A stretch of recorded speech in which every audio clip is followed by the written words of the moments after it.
This is Skip from the Widescreen Gaming Forum, and welcome to our PC Gaming Buyer's Guide podcast.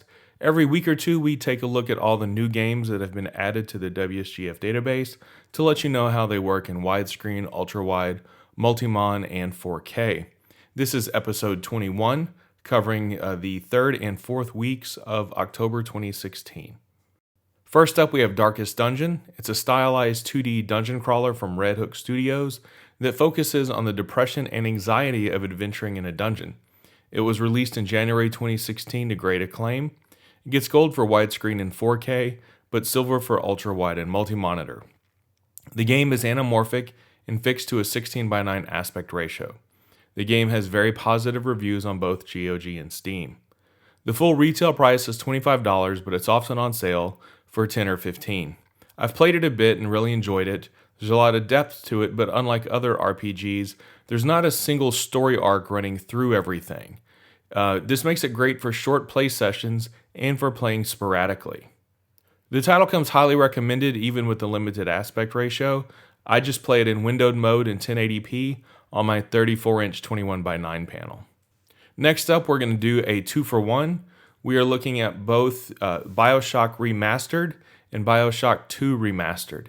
These are the updated versions of the classic FPS titles from 2K, aka Irrational Games. These remastered versions were released just here recently in September 2016. Both games get gold for widescreen, ultra-wide, and 4K, but they get silver for multi-mon. The game is horizontal plus in all configurations. In multi-mon, the weapon field division and rendered cutscenes are vert minus, basically to the point of being funny. The game was released as a free update to existing owners of the title. Otherwise, they are $20 each or as part of a $60 bundle with a few more games. Currently, the game has mostly negative reviews, with issues being that bugs from the original titles were still carried over, and that the remastered version runs poorly on modern hardware and is unstable. Chances are you already own the originals, so the updates are going to be free for you. If you don't have them and want to purchase, I would recommend waiting for both a sale and for the technical issues to be fixed. One little side note, bit of history here. The WSGF actually had a strong involvement with the original Bioshock when it was released. We made a pretty big deal that it was vert minus and didn't support widescreens, which were becoming pretty popular at the time. Our very own editor, Patty the Whack, produced a comparison screenshot that showed the massive loss in vertical field division, and he also provided a fix long before 2K ever did. G4 TV, if anybody remembers that, their attack of the show picked up on the issue, contacted me and asked if we could use, or if they could use the image in their show, and it was featured in a segment called The Loop. They didn't think it was as big of an issue as we did, obviously, but it was pretty surreal to see the WSGF featured on Attack of the Show, having Kevin Pereira and Adam Sessler talk about us. And it also crashed the server that day and gave me an $800 hosting bill that month. Good times then. Here we have Aliens vs. Predator 2, AVP2, the Gold Edition. It is a sci-fi FPS developed by Monolith Productions set in the Aliens vs. Predator universe, and it was released back in 2003. It gets limited support for all configurations.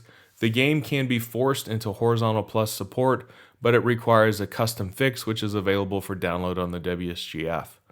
The game is not available on Steam or GOG, but it can be found on Amazon. It has an 85 on Metacritic, which is really good. If you haven't played the game and you're looking for an old school FPS, maybe you're a fan of the Aliens versus Predator universe, and you can find a copy of the game, it looks to be worth the time to patch. Here we have Civilization 6. It's the latest in the 4X strategy series from Sid Meier. It was just released in October 2016. The game gets gold for widescreen, ultra-wide, and 4K, and it has limited support for multi-mon.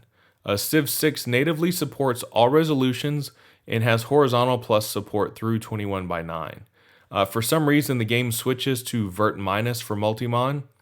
For resolutions of 3800 by 1800, that would be basically 1600 by 900 quad, and above, so this includes 4K, the game offers a UI scaling option so that menus aren't so tiny and impossible to read.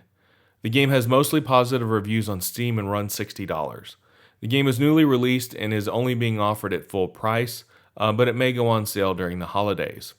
It's a highly recommended title, especially for fans of the genre, up through 21 by 9 users. Multi-mon users will want to wait for a patch or just know that you're going to want to play on a single 16 by 9 screen. Here we have Dungeon Lords, the Steam Edition. It's an action RPG from Heuristic Park that was released back in May of 2005. The title gets limited support in all configurations. It can be hacked to provide horizontal plus support for all display types. You'll either need to manually hex edit the EXE or apply a custom fix that we have on the WSGF. The game has mostly positive reviews on Steam from being the Steam Edition, and it runs $15. Dungeon Lords does go on sale every few months and gets down to about $3 or $4, especially with the holidays coming up. We would recommend it. Just wait for it to go on sale and then patch it for your system configuration. And then finally, we have Secrets of Da Vinci, the Forbidden Manuscript. It's a puzzle adventure title from Kep's Studio. It was released back in 2006. It is totally unsupported of anything beyond 4x3 and actually only supports the single resolution of 1024 by 768. Unless you're a huge fan of these types of puzzle games, then we wouldn't recommend it, and even then you'd probably just want to play in windowed mode.